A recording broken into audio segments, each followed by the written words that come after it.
នេះឃ្លានបុកល្ហុងធ្វើបុកល្ហុងញ៉ាំណាបានធ្វើបុកល្ហុងហើយបុកល្ហុងមួយមកមុខឲ្យទុកសិនហើយចាំទៅយកសម្លការីនិងនំប៉័ងយកមកញ៉ាំទៀត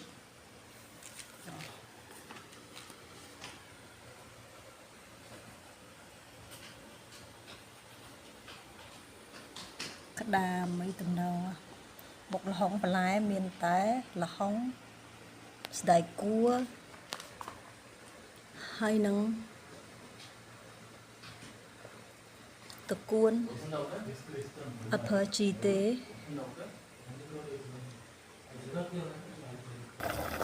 ឡូវមកស្លការីនេះស្លការីញ៉ាំមួយនំបញ្ចុកមួយនំប៉័ង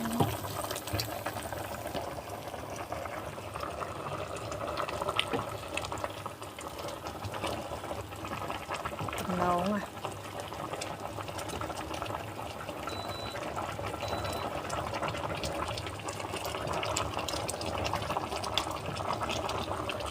ឡើងផ្សែងអាប់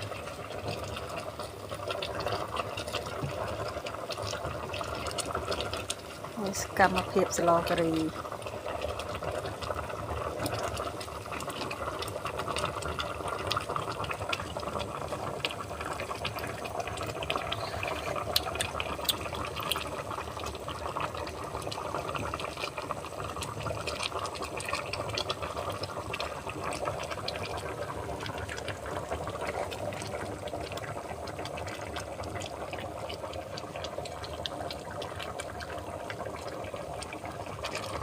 ឡងណា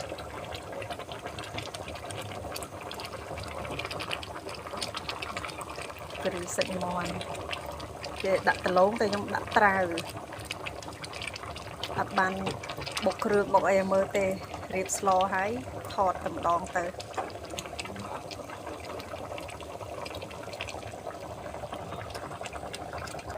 នំបញ្ចុក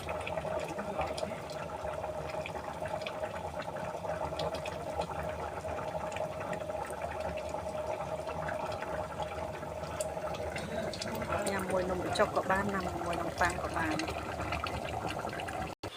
ឥឡូវបានហើយបាននំប៉័ងហើយនឹងស្លការីនំប៉័ងស្លការីបានមកហើយ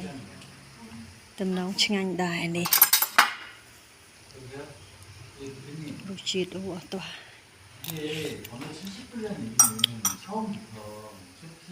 ឆ្ងាញ់ឥឡូវចាប់ផ្ដើមញ៉ាំ